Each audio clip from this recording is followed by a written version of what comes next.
Hello, welcome everybody. This is Rafa with Mystic Times. Once again, I'm really happy to have you guys there. Really happy for everyone that's been following my adventures here, my conversations with so many different interesting people discussing such radical ideas as UFOs and aliens, which is stuff that nowadays isn't as crazy as it seemed some very few years or even decades ago as well. But also we're talking about spirituality, we're talking about reality creation and manifestation, we're talking about the nature of reality. Is reality an illusion? How much? What does that mean? We're talking about all of these things because as we continue entering this age of Aquarius, as they call it, we are discovering that everything that seemed to be impossible seems to be more and more natural and completely possible. With everything that I've been learning during the already 3 seasons and 3 years of doing this show, and through all my research even before and outside of the show, with all of this, every day I amaze myself at how much things that I used to think were completely bonkers or outside of the realm of possibility, each of the pieces of the puzzle are starting to fall into place. And I'm very happy today to have Samuel Chong with me. We are going to be discussing this particularly incredible and amazing book that Samuel was a translator for, correct, into Chinese. Maybe you can later correct me. The particular, I know there's different dialects in China or languages. You can help me there. But this book was written by a Frenchman who lived in Australia, and it was about an alleged, at least, but could totally be true, abduction that he experienced. And he tells and relates the story of many of the things that he learned during this experience. And the book is called the Thiaoouba Prophecy, which is an interesting name. You know, this word Thiaoouba. It sounds very funny. And I'm very happy today then to have with me Samuel Chong, and we're going to talk about this incredible story and the role that he's played in bringing this book into the awareness, not only of people in China and in Taiwan, but also for me, for example. I may have heard about it once, I think, from Jeffrey Mishlove, with whom you've been on his show. I think he once, before you were there, he had mentioned it once or a few times. And eventually, I don't know, it was like a week or something ago or two, that you were on his show talking about the book. And at that moment, I was very, very excited because I thought, oh, wow, this is that book that he's talked about. Okay, that's very interesting. And I started listening to your conversation. It was very nice. And especially your energy, I really liked it. So when the possibility of you coming to the show came up, I was very, very thrilled to look at this. So I'm going to stop rambling and introduce you one more time, Samuel Chong. Welcome to Mystic Times. How are you? Very good. Thank you for having me here. And indeed, I'm the person who helped the book to be published in China and Taiwan, in which the book became the bestsellers in both places. Remember, China and Taiwan, they have very different ideologies, and it's very rare for a book to be a bestseller in both places. This book is very special. When it's published in China, it was published as a science fiction, but still 70% of the people in China believe that this book is details the personal stories of the author, which is really a real event that happened to him. So it's a book about UFOs, but also more importantly, it's a book about spirituality. And it gives warnings to the people on earth that we need to raise our awareness and to grow spiritually and not to be too focused on the materialistic aspect of our lives. We need to develop our spirituality and need to focus more on that aspect of life. Amazing. Yeah, I was just taking some notes. Sorry, it took me a moment to come back. That is, I think, one of the more important parts of the story. You know, I'm trying to always get back to what's practical and what's you know, all this information is fantastic and amazing, and it's very interesting food for thought always. You know, not just your book, but all of this area of knowledge and discussion. But the most important, the bottom line, I guess we could call it, is how is this useful for you in your life, right? How can we get all of this information to mean something for us, to make a difference in our lives for the better? And even particularly, I'm looking into how can we create a more peaceful way of life for humanity, a humanity that's more harmonious, more accepting of differences. You know, there's such unnecessary conflict in the world due to misunderstandings and difference in opinions, and due to perhaps even lack of creating like bridges, you know, between people and between the different ways of seeing the world. So that's why I think it's so important to bring people on who have interesting things to share, you know, and in particular, like we were just saying, when it comes, for example, okay, maybe we could just go right into this, and perhaps later we can do a kind of roundabout and talk about it again. But you mentioned this warning concerning spirituality, consciousness, and material understanding, perhaps, of the world. Can you tell us a little bit more about what they say, and maybe then we can kind of describe a little bit more about who these aliens were that Michel is his name, correct? Or the author? Michel Desmarquet. Correct. And who these aliens that Michel got in contact with, or who contacted him, who they are. Yes. What they're saying is that we, the people on Earth, are at a very critical moment of time in history in which we have to make a decision on which way to go. If we keep doing what we have been doing in the past, then it's going to be catastrophic. It's going to be disastrous. We have to take their warnings very seriously and to raise awareness and to know what life is about and what the world is going on, how things are running. So it's really asking us to open our eyes and to see what is really happening around the world. Are the politicians really benefiting from the wars, or is it the industrial complex, the military industrial complex? What is really going on with all the media? I know that for sure the licensed medical doctors in the United States cannot voice their opinions out on certain issues. Otherwise, I mean, if they do so, their YouTube videos get removed and their Twitter accounts get blocked or censored or suspended. So there's very strange times. A lot of people really cannot voice their opinions out. So this book is asking us to open our eyes up and to really see what is really going on around the world, and at the same time to live in a more spiritual life.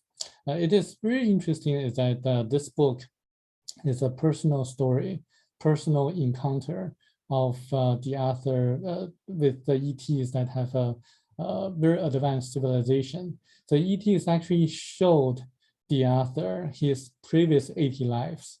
So it confirms reincarnation, in which is confirmed by a lot of scientific studies. Like I know there's a medical doctor called Everson, and he did a lot of studies on reincarnation.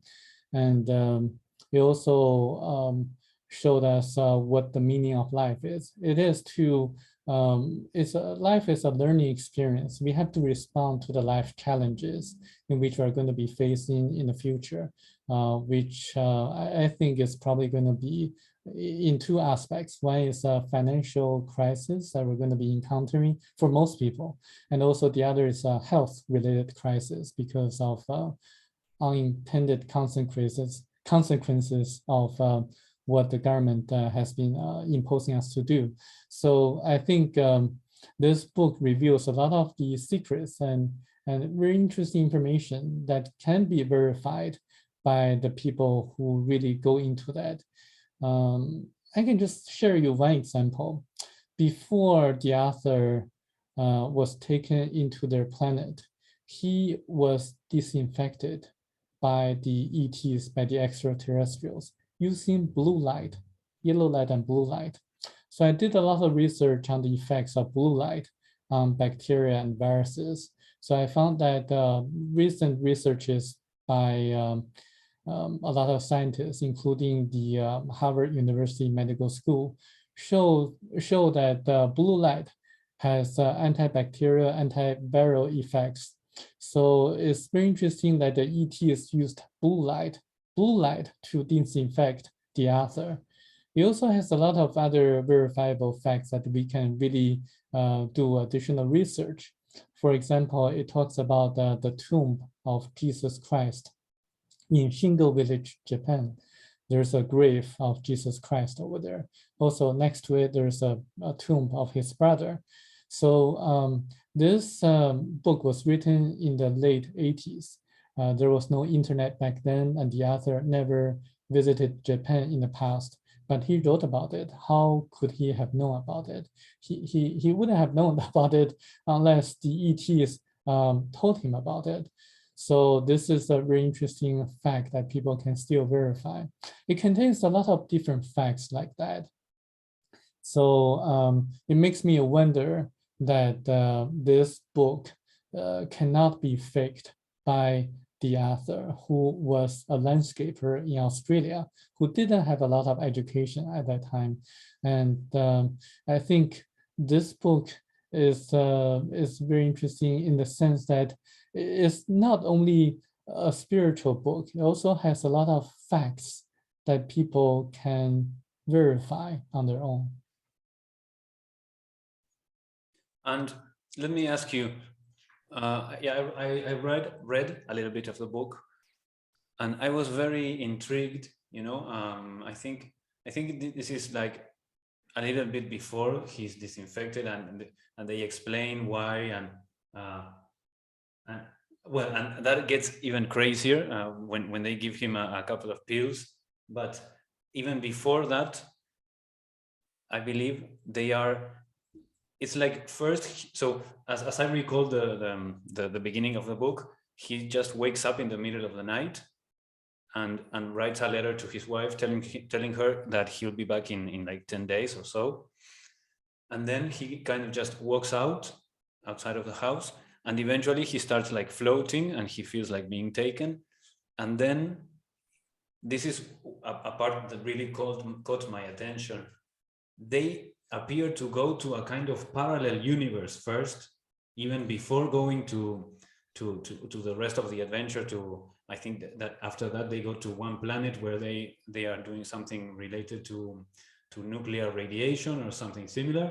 But even before they do all of this, first they go to a kind of parallel universe, which seems to be outside of time, and which also seems to be connected to what we might call portals, or what's the other word that they use, like warps, I think is. Yes. And even to this idea that, you know, it's funny, it hasn't been really talked about so much recently, as it used to be. I remember when I was younger, you know, the triangle, the Bermuda Triangle, that was a very hot topic, you know, of supernatural things. But ever since, or since I was young, you know, eventually it kind of died off, and we haven't talked about much culturally about that. But recently I've seen the ideas of portals coming up again, you know, with places like, what's this ranch? You know what ranch I'm talking about? The Skinwalker Ranch. Have you ever heard about? Yeah. Yes, I've heard of it. Yeah. Places like that and other similar, maybe even haunted houses could be something like that. And so my question, my long question is, what do you know, or what do you understand or think about this alternate universe or alternate reality they went to? Yes, before I was also like you, very curious about what happened to the ships and planes that disappear in the Bermuda Triangle.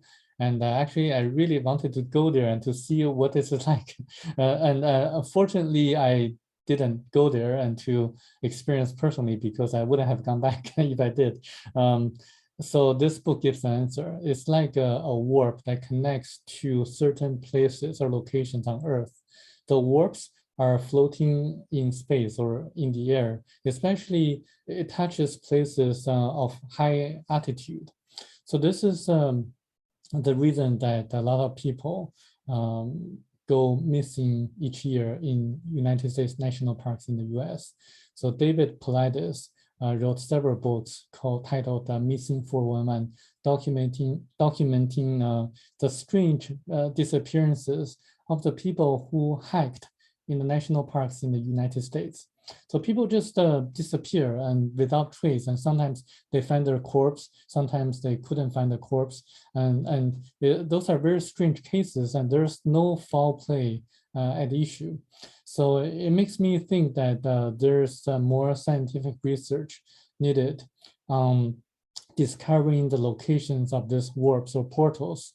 And I do think that it's really interesting that the portals, when you go inside the parallel universe, the time stops. So people inside the parallel universe don't die at all.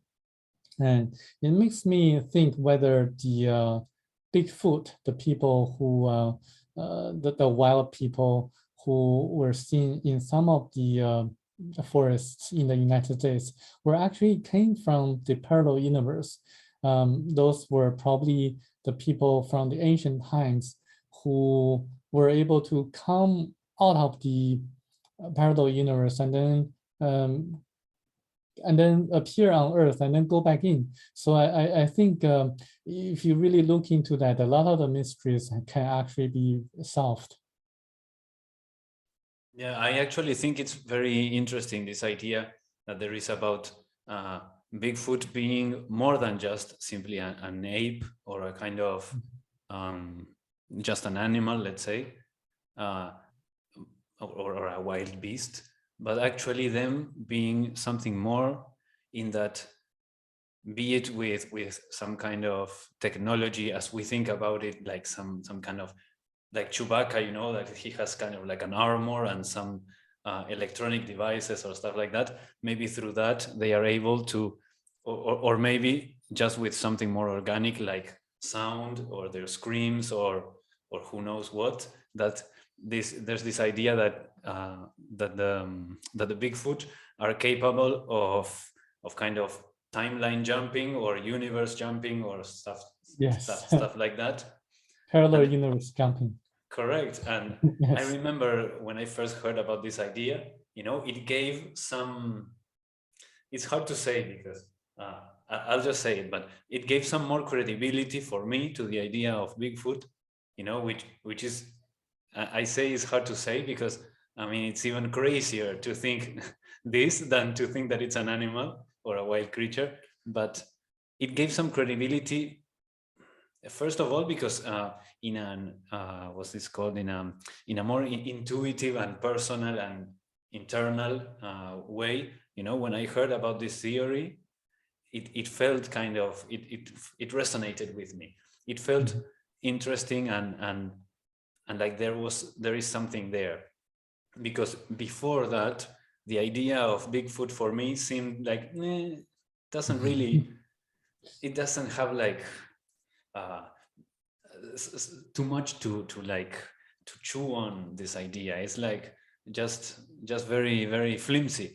But when this other thing of aliens and other universe, other realities came into the picture for me, you know, that kind of gave it some more probability in a weird way, because I guess my mind works like that, you know.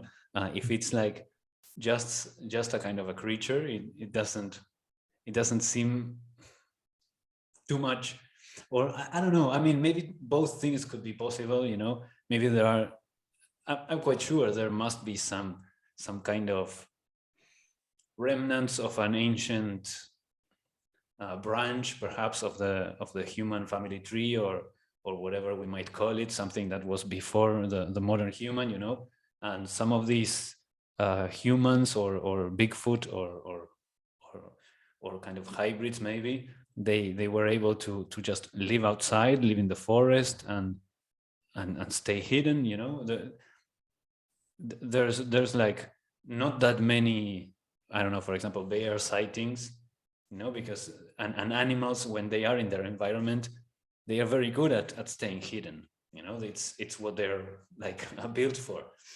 So that would raise the question of why, for what reason this Bigfoot might be coming in and out of our reality. But that's maybe for another conversation. But however, this connects again with this parallel universe or parallel reality they were in, whereas his guide, or his mentor, as he calls it, explained that time didn't move, let's say, in this place, but at the same time, people from different, as I understood it, it feels like different people from different ages or different points in time had slipped unintentionally, probably, into this place and were eternally living there. But then they are attacked or almost attacked by a group of what seemed like kind of cavemen, or this typical description of like large, hairy, I think they were people with clubs and stuff like that. But then there's this moment when his mentor, and maybe you can talk a little bit more about who his mentor was or is. There's this moment when his mentor has a kind of telepathic communication with particularly the female one of this group that was trying to attack them, and in some way she's able to stop them, let's say. Yes, that's right. First of all, his mentor is named Thao. Thao is a very beautiful blonde, very tall ET, and she looks very, very beautiful. And she's about 8 foot tall, and she's a hermaphrodite. Hermaphrodite is Samuel, I think your audio cut off. I'm not hearing you right now. Okay. I'm just gonna pause for a moment as we look at this. All right, we're back. Yeah, we were talking about Tao. Yes. So Tao is a very beautiful looking ET that's very tall. She is very tall. She is 8 foot tall. She's a hermaphrodite. Hermaphrodite is a person that has both male and female sexual organs. So they're both male and female. And she is blonde looking, and she is extremely she's a very loving person. So when Michel Demarque met her, he immediately felt her love.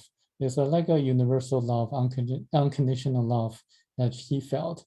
So not only her, but also her people, the people from Thiaoouba, they were really, really loving people. So she felt this kind of very, very good energy around them.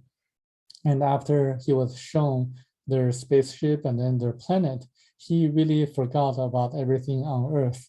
He didn't want to come back.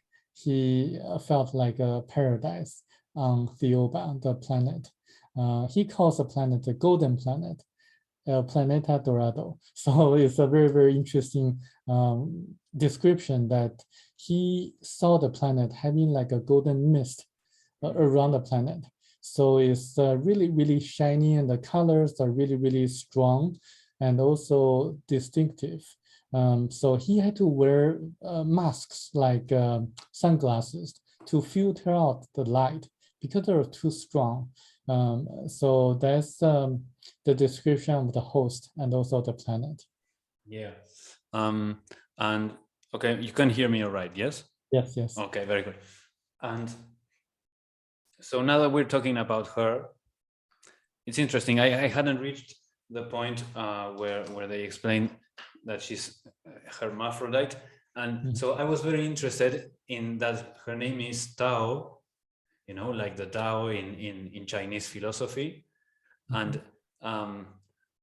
now that you're even saying that she's a hermaphrodite, or it, or whatever the pronoun would be, it's even more interesting, you know, how the Tao talks about the yin and the yang, you know, both sides, the masculine and feminine, and how we can learn to balance these two energies. Do you think there's some connection there in let me see how to say it, because of course there is a connection, but okay, so what connection do you think there could be between the fact that her name, or at least the name that she shared, is Tao? Is there maybe like a particular message in connection to this warning that they share? Maybe there's a kind of message in the fact that she's hermaphrodite and of her name. Yeah, her name Tao is very similar to the pronunciation of Tao, the Taoism in China. And the messages that she conveyed to Michel Desmarquet are very similar to the messages of Taoism in China, in which people should follow nature and to not to go against nature, but to go with the flow of how things naturally evolve. And Tao explained to Michel Desmarquet the reason they were hermaphrodites is that they're highly evolved people, and they can really control their birth. So they decide when to have a baby or when not to have a baby. And they also have, they control their sexual pleasures too. So it talks about sex too, sexual activities. And also it gives like a explanation of that, saying that the male and female sexual activity is actually an energy exchange of the two chakras of the two people. So when two people have sex, it's actually the exchange of the energies of the second chakra, the sex chakra, that are at work, and that actually is good for the health of a person. And it also talks about some of the practices of religious beliefs that they have to do certain things in order to obtain that kind of level of sexual activity. They say that the religious dogma or practices are really not necessary. What is really needed is really two people that are truly love each other and have this kind of energy exchange, and that's going to make the two people younger and the health much better. So it explains a lot of different things in the book, which I find very interesting. That's beautiful how you put it there, that this exchange of sexual energy will make both people younger. I love that. So yes. Are these, let me ask you now, what's their relationship to us? Is there some, because the way you kind of describe them, or they are described in the book, it seems they are human, but some other kind of human, perhaps. As I understand it, they are a more ancient race. Perhaps they have existed for longer than us. Is that an accurate assessment? Yes, they're like mentors or university professors to us. We are like elementary school students. So they say that the universe has 9 different categories of planets. Earth is on category 1 planet, which is the lowest level, like an elementary school.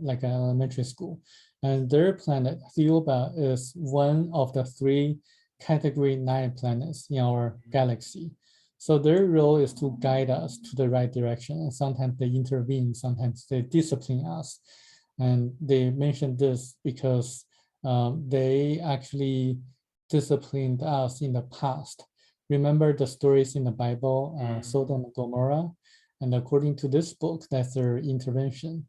They disciplined the people in the 2 cities because not only because of the sodomy that the people in the 2 cities practiced, but more importantly, the people in the 2 cities punished the people who helped others. So they punished the people who did good things, helped others. So that's why the Thiaoubans believe that it's really bad for the people to punish the nice people. So they intervened, destroyed the 2 cities. And they also intervened in the past in the sense that they sent Jesus Christ to us. It's a very interesting story. I would strongly suggest people in your audience to read the book to find out more. One thing about that part of the book is that that's the reason I decided to do more investigation, more research on that. Because before reading the book, I didn't believe anything the Bible says. I didn't believe any story written in the Bible. It's only after I read this book, the Bible made sense to me, in the sense that the stories and also the teachings of Jesus Christ. Before that, I didn't believe anything about what Jesus did and taught us. And so their role is to guide us to the right direction. But some people may ask, why don't they just appear and then just to show up on the White House, or maybe just to communicate with us directly? According to the author Michel Desmarquet, we are not ready yet.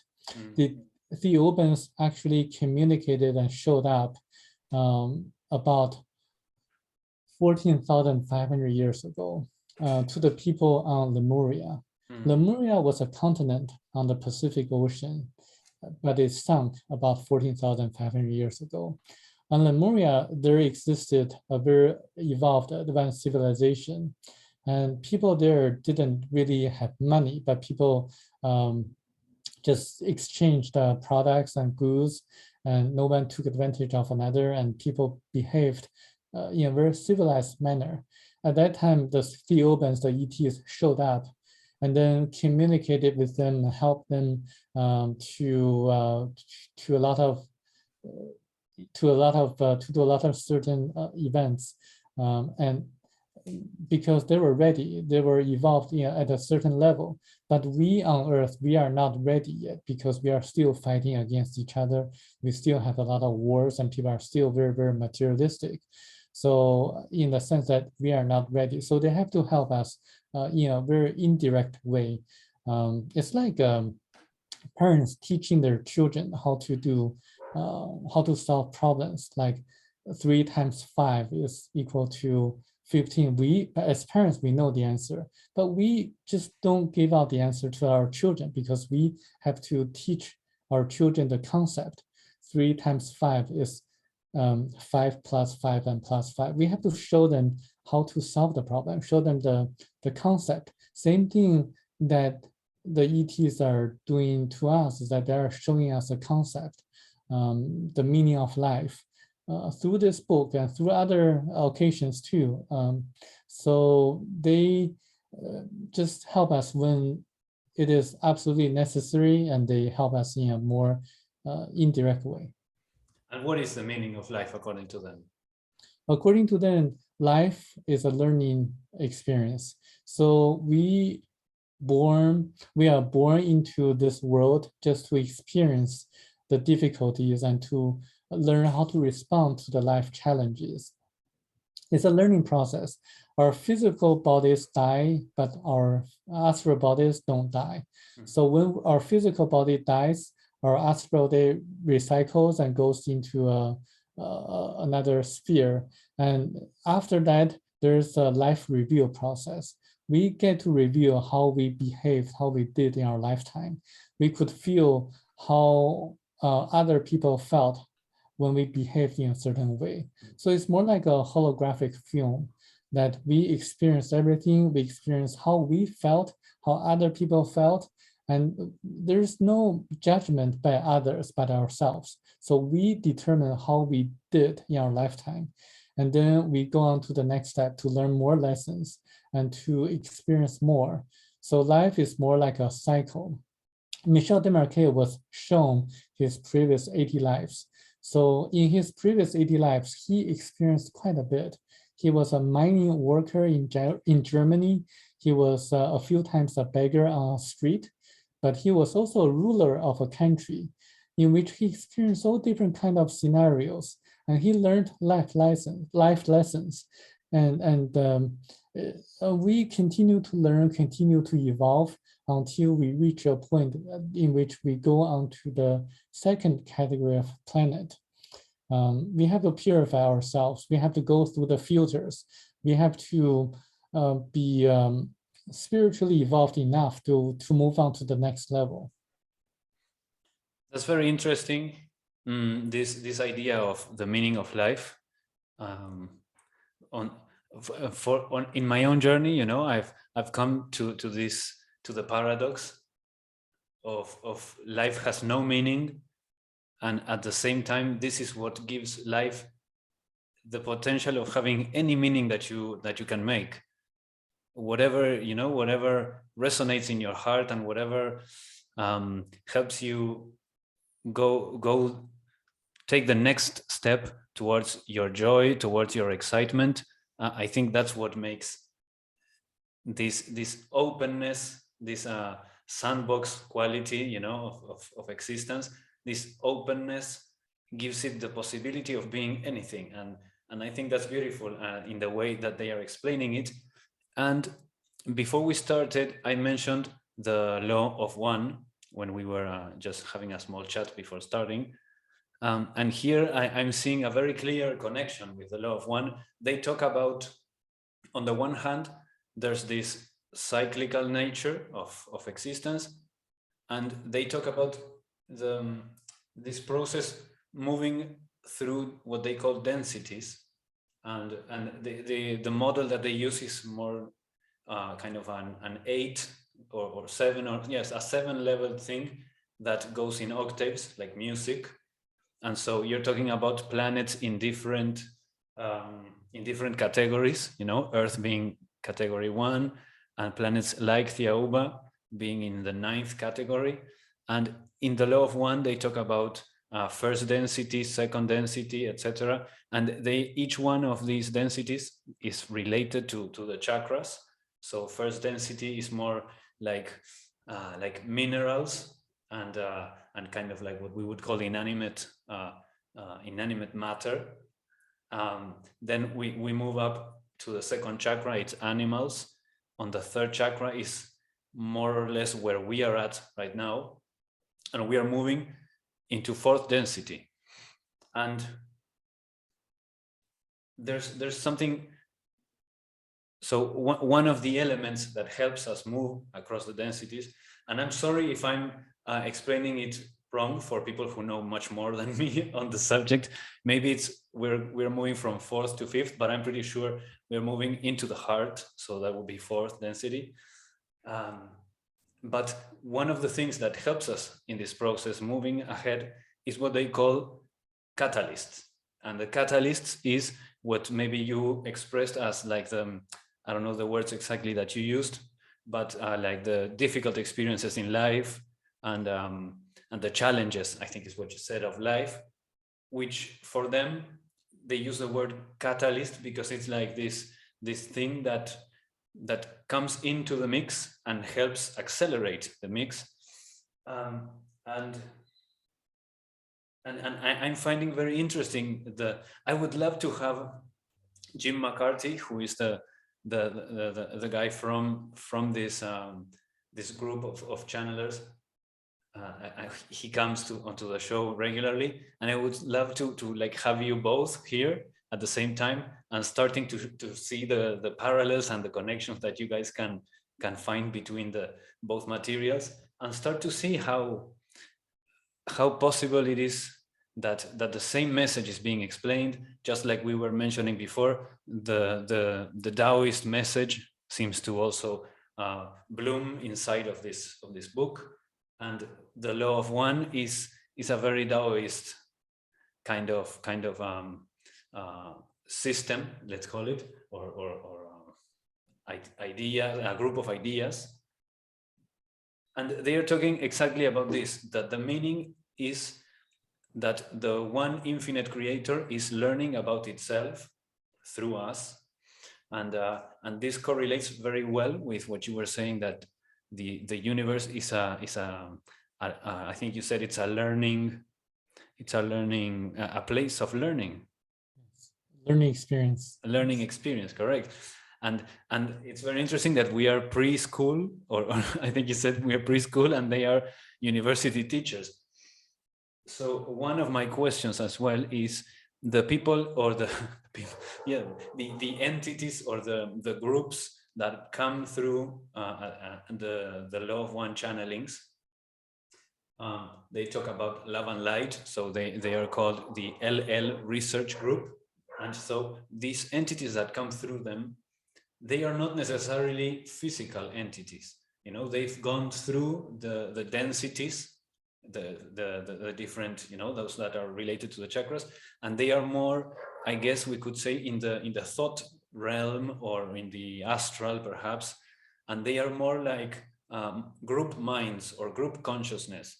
So one of the main entities from there is called Ra, like the god from Egypt, and he or it seems to be from Venus, and actually he is like the collective consciousness of, I guess, maybe a particular society, or the whole living entities that existed on Venus at a point. And so what I'm trying to get at is how physical are Tao and her other her other friends, or her other humans, or whatever we could call them. Are they like strictly physical, or my question comes because Ra and these other entities that come through LM research, they appear to be from very high densities. And you're just explaining that Thiaoouba is a category 9 planet. So I'm thinking, is this all, if we were to connect it to the law of one, is this all still within third, fourth density and still kind of physical? Or are they like potentially at another level, and they can like materialize if they need to like get in physical contact with somebody? So the Thiaoubans, the people from Thiaouba, they are physical beings. So they appear just like us. They have a lot of supernatural abilities, like they can perform the miracles that Jesus Christ performed as recorded in the Bible. They could levitate, they could materialize different objects. They could do telepathic communications. They could also make themselves disappear. They can also shapeshift, like shift their shapes into another person or another human being. The Torah, the 7 masters on their planet, frequently disappear and reappear because they can go be with the ether, what they call the ether, the great spirit, the creator of the universe at any time. So they sometimes disappear in front of the eyes of Michel Desmarquet. So that's why they are in a very, very unique position in the universe, in which they're really guiding us. They're not really like as what the law of one described, like non-physical entity. They're physical entities, but they can be with the great spirit at any time. One thing about this particular book is that it contains a lot of verifiable details, specific verifiable details. A lot of the channeled information that I read so far, they have general ideas, they have general philosophies, they have general stories in which I find that to be very interesting. However, it's really difficult to convince people who seek for evidence. But this book contains a lot of evidence in which people can really verify. Not only it mentions about the effects of blue light, but also not only about the Jesus Christ in Shingo Village, Japan, but also some of the things that happened in history, such as, or in the past, such as the disappearing needles in space. In the 1960s, the US government, the NASA, launched a program in which they sent hundreds of millions of needles into space in order to facilitate and improve the telecommunications of the United States at that time. But the program failed, the needles disappeared. In this book, it mentions about the reason. The ETs, the Thiaoubans, the people from Thiaouba, were directly involved in making the needles disappear because they believed that the needles in space were harmful to the people on Earth. So it gives such a specific detail that people can verify. He also mentioned about their involvement during World War II. They prevented Germany from being the first country to develop the atomic bomb. So they sided with the United States. So they allowed the US government to develop the atomic bomb in the first place. So they give a lot of examples like this. And I think this is particularly interesting and more convincing to the people who really want to seek for evidence. And have you heard about this race called I think they are called the Nordic aliens or something like that? Do you think they are related to the Thiaoubans?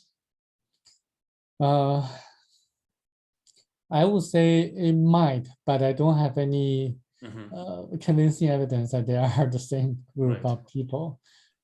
I get a similar feel because of maybe the physical description, you know. I don't necessarily know how tall the Nordics are, but I understand that they are relatively tall, and they have this kind of Nordic look, blonde, tall, blue eyes, white skin, and very human-like, and sometimes even described as being beautiful.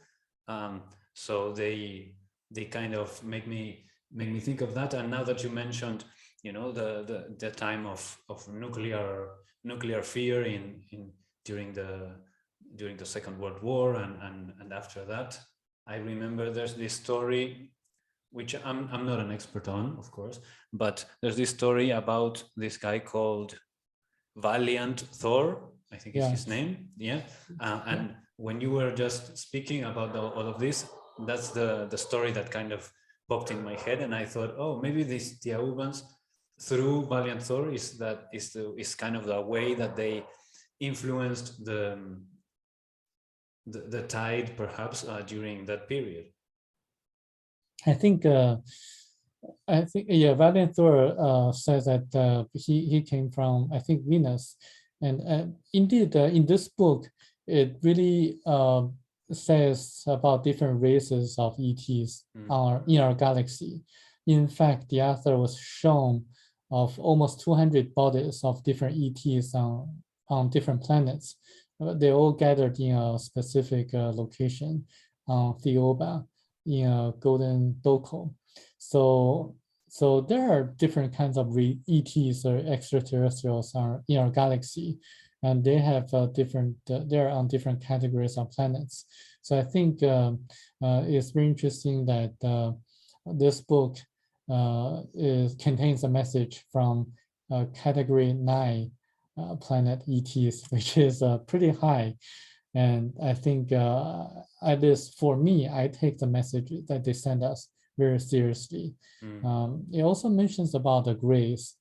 not in the book, but the author, Michel Desmarquet, in a public lecture, mentioned about the Greys, the little aliens that the U.S. government found. It says that the gray aliens actually also came from Category 1 planet. They indeed came to Earth, and they had implants on about 150 people, on people like on Earth, just to follow them, to track them, to see how they respond to the decrease of their immune system. So it says that since 1948, people on Earth have been experiencing a decrease in the natural immune system. So the Greys were trying to learn how we respond to this fact. But there's absolutely no harm in the implants that they inserted on the people on Earth, because the Thiaoubans have been watching us and have been making sure that there's no harm to the people on Earth. So I find that to be very interesting. It really explains a lot of things that people have been claiming, and it's something that that I find to be very fascinating. So you said that they were supposedly coming from a Category 1 planet? The Greys, the little Greys. Yes. Category 1, all right. Yeah, you know, this whole as we're winding down on our first hour, I would like to comment how this whole ufology, let's say, this whole subject is so interesting, so multifaceted, you know. There was this point for me in my own spiritual journey and in my path of evolution in consciousness, where many things that seemed separate started feeling like part of one thing, you know, and one of those things was UFOs and aliens. You know, before it used to feel for me like, okay, so we have UFOs over here we have ghosts, over here we have psychic powers, over there we have the mysteries like the Loch Ness Monster or Bigfoot, stuff like that, cryptids, I think they call them now, or cryptozoology. Over there we have the spiritual mysteries of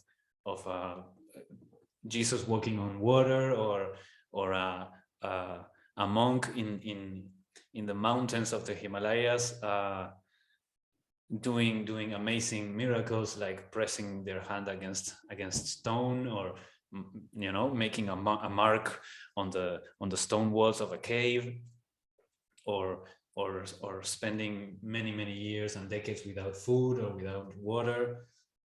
And that all seemed, for some reason, I look at it and now it's like ridiculous to think all those things are separate. But at the time, you know, looking at it from, I don't know, guess from like kind of more like from the outside, it felt, or maybe it was more from the inside, I don't know, it felt like very separate things.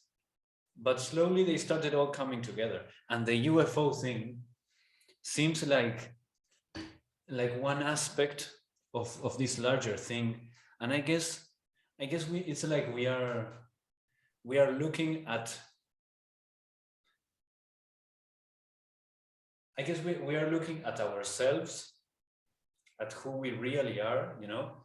Everything outside of us in the world seems like a reflection or a manifestation and an aspect of ourselves that we still haven't quite grasped or integrated or accepted. And so we kind of push it outward and like place it over there so as not to identify with it just now, because it's like too much, and we put one more and more thing outside of us, trying to be as small as our minds, or as big, which would be very small, as our minds can handle. But slowly it seems, you know, and I'm seeing this in culture at large in general, that we are growing we are expanding our definition of who we are. So it's like, okay, we're talking about the Thiaoubans and saying, okay, who are they? Who are the Greys? Who are we? Who is this other thing? Who is the spirituality? Who is the consciousness, the nuclear energy, the spaceships? And again, we are doing this thing that I used to do with all the supernatural, let's call it. And I'm seeing this pattern and thinking, okay, we are separating all of this into pieces because it seems very separate. But again, how is it possible that all of this could be actually just the manifestation of one thing? And I think naturally, eventually, we're going to find that all of that is of course connected. And the final piece that will always remain, but at the same time that we'll have this beautiful challenge of integrating, is, okay, we've found that all of those things that seemed separate are actually one thing, or part and manifestations of one thing. The only thing that's left is me, is I, is ourselves, is, okay, now we have all of this in one place and we have us in the other. Now, how can we understand the relationship and the interrelationship and the unity and non-duality between these apparent two things? That's my that's my rant for right now. Yes, the book gives a lot of answers, connecting all the dots that you just mentioned. So I strongly suggest people to read the book and to let me know what they think about it. That's beautiful. Maybe we can get into a little bit more of that deeper spiritual information or wisdom and knowledge that comes in the book. We can get into that on the second half, if that's okay with you. Yes, that'll be great. And also we are, I also would like the book to be published by a Spanish-speaking country. Amazing. If anyone has the means or if they know the publisher or any publishers in any Spanish-speaking country, please let me know, and we love to have the book published over there. Amazing. Well, I'm actually a translator too, so maybe I could give a hand in that. Great, thank you so much. Sure. All right. So Samuel Chong, please, if you would like to, as we're closing, give people any links where they might find more about you, or maybe you have a website that you would like people to go to. Yeah, if people just search Thiaoouba Prophecy, Samuel Chong, they're going to be able to find my website, or they can just go to chinasona.org/Thiaoouba with the capital letter T and then /. That's my main website on this subject. Perfect. Okay, I will have that link down below in the description of this video for everybody to have a quicker access to it. And you can find me on Instagram. You can message me at @atmanrafa, and you are all very much welcome to join us in the Patreon, where I'm sharing some exclusive content, exclusive videos, exclusive episodes. Also, I'm doing some sound healings over there, and eventually I would like to also start making or offering some Akashic Records group readings to see what's going on with the collective energy. And yeah, any other questions that you might have, or if you feel so inclined to just get in contact with me, you can find me over there on Instagram, or just leave a comment over here. I try to respond to all the comments that I get. Sometimes it takes me a little bit to get back to people on YouTube, because I don't check the comments that regularly, but sooner or later I do, and I'm very, very, very, very happy that everybody is enjoying these programs. I'm so happy that Samuel has decided to come on and share what he knows, what he's become acquainted with through his relationship with the author of the book, and through his work in reading it and studying it and translating it. So this has been a beautiful honor. And now we're going to close this first half and continue on the second part, which will probably be accessible exclusively on Patreon, or I'm actually thinking to start publishing some of the episodes also on YouTube publicly, because I'm really very interested in people getting access to all of this information. And even though I like and I really appreciate the support from people, I also, one of my missions is, as I was saying at the start, to help create a more peaceful way of living as a humanity. And I think this kind of content and information is really valuable towards that. And that's why I want the most people possible to get access to it. So, well, thank you so much, Samuel. Thank you so much, everybody over there. We'll see you on the other side. Bye. Bye-bye.